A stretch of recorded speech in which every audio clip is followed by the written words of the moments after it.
Assalamualaikum warahmatullahi wabarakatuh. Bismillah, alhamdulillah, wassalatu wassalamu ala rasulillah Muhammadin ibn Abdillah, la nabiyya ba'dah, wa ala alihi wa ashabihi wa man tabi'ahudah, amma ba'd. Pemirsa Karamah yang dimuliakan oleh Allah subhanahu wa ta'ala dimanapun Anda berada, alhamdulillah wa syukru ala ni'amillah. Pada sore hari ini kita semuanya bisa kembali berjumpa dalam kajian Ramadan. Semoga apa yang kita bahas nanti betul-betul diberi kemanfaatan dan keberkahan oleh Allah subhanahu wa ta'ala. Amin ya rabbal alamin. Pemirsa Karamah yang dimuliakan oleh Allah subhanahu wa ta'ala, sore hari ini saya akan menyampaikan hal-hal yang diseyukyakan oleh syariat kita dilaksanakan sebelum melaksanakan sholat Aid, atau kesunahan-kesunahan yang seyogyanya dilaksanakan oleh mukminin wal mukminat ketika akan melaksanakan sholat Aid. Dalam kitab At-Taqrirat As-Sadidah fil Masail Al-Mufidah yang dikarang atau karya Syekh Hasan bin Ahmad bin Muhammad Al-Ka'ab.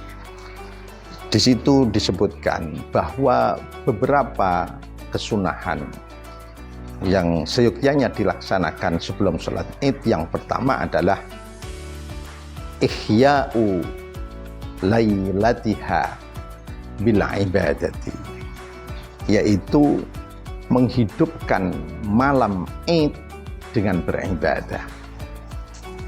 Pengertian ibadah ini adalah hal-hal yang dikategorikan amal sholih.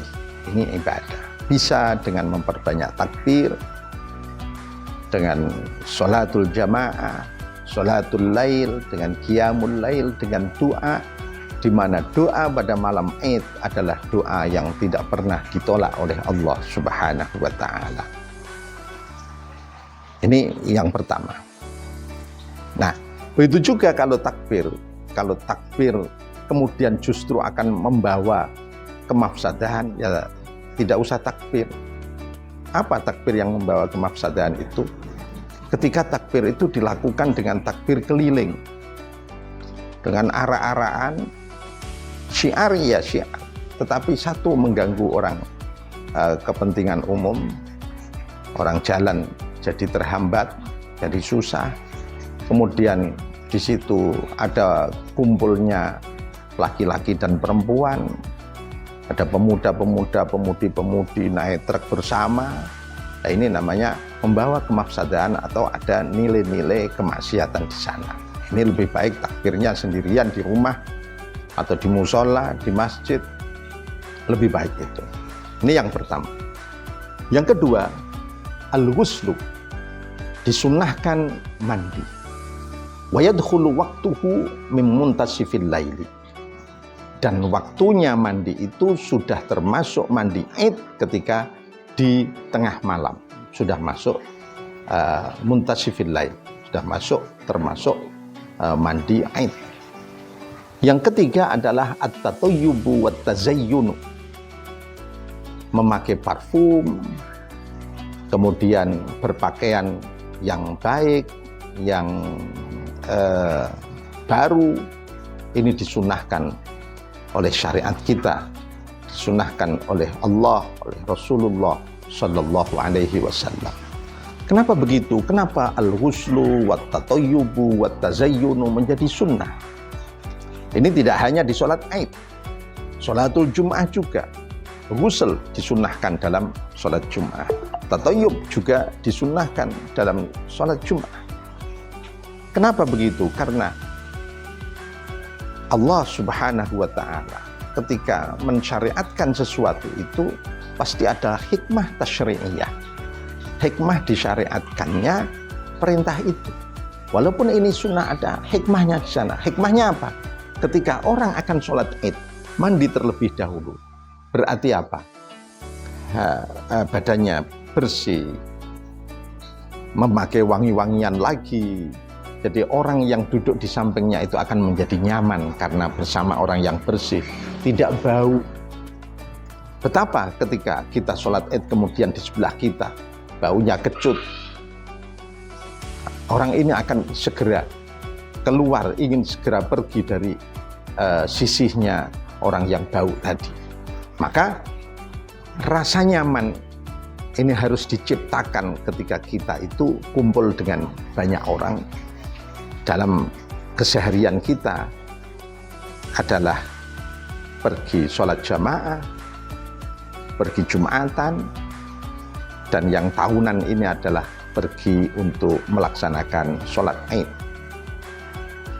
Kemudian berikutnya yaitu disunahkan lagi takhiru sholatil Aidil Fitri ila irtifa'i syamsi qadra rumhaini, mengakhirkan sholat Idul Fitri sehingga matahari ini sudah naik sekadar 2 tombak. 2 tombak. Kenapa begitu? Kenapa diakhirkan? Likai yattasi'a waktu ikhrajil fitri, ikhraji zakatil fitri qabla sholah, supaya masih ada waktu untuk muslimin muslimat ini melaksanakan zakatul fitr, zakat fitrah. Karena zakat fitrah itu dilaksanakan sebelum sholat Id. Ketika sudah sholat Id berarti tidak jadi zakat fitrah namanya, tetapi sedekah. Nah, ini memberi jeda, memberi waktu supaya orang bisa melaksanakan zakat fitrah sebelum sholat Id. Kemudian disunnahkan lagi al-fitru qabla sholatil Idil Fitri, yaitu fitr. Apa itu fitr? Berbuka, makan, sarapan sebelum berangkat sholat Idul Fitri. Sarapannya dengan apa? Di sana disebutkan dalam kitab At-Taqrirat As-Sadidah disebutkan wal afdalu ayyakuna bitamrin. Yang afdol adalah dengan tamar. Tapi kalau dengan tamar tidak puas, umpama biasanya makan sarapan itu dengan nasi, ya monggo dengan nasi, monggo dengan roti, dengan yang lain-lain. Yang penting apa? Makan terlebih dahulu. Sedikit pun disunahkan kita untuk makan makanan. Kenapa begitu? Likai yamtaza yaumul aidi amma qablahu, supaya berbeda hari Id ini, hari bahagia ini dengan hari-hari sebelumnya. Hari sebelumnya apa? Di pagi hari tidak boleh makan karena kita puasa Ramadan. Maka ini disunahkan untuk makan terlebih dahulu walaupun tidak makan nasi, walaupun hanya tamar. Ini malah justru yang afdal adalah tamar. Kenapa? Kalau nanti nasi sudah kekenyangan dahulu, nanti ketika sholat Id nanti tidak nyaman lagi. Nah, maka disunahkan untuk makan makanan ringan, yang afdol adalah tamar itu. Ini kira-kira saudara-saudara sekalian hal-hal yang disunahkan ketika kita berangkat untuk melaksanakan sholat Id. Dan yang terakhir saya lupa sedikit, yaitu adzihab wal iyab, perginya dan pulangnya dari sholat Id dengan jalan yang berbeda. Ini disunahkan seperti itu. Kalau saya tidak melakukan itu bagaimana? Jalur saya memang hanya itu saja, ya nggak apa-apa. Tapi lebih afdolnya berangkat dengan jalan yang lurus masjid seumpama, pulangnya tidak lewat situ tapi lewat jalan yang lain. Ini saudara-saudara dan teman-teman sekalian yang bisa saya sampaikan pada sore hari ini, semoga ada manfaatnya. Mari kita sambut Id nanti dengan penuh kebahagiaan.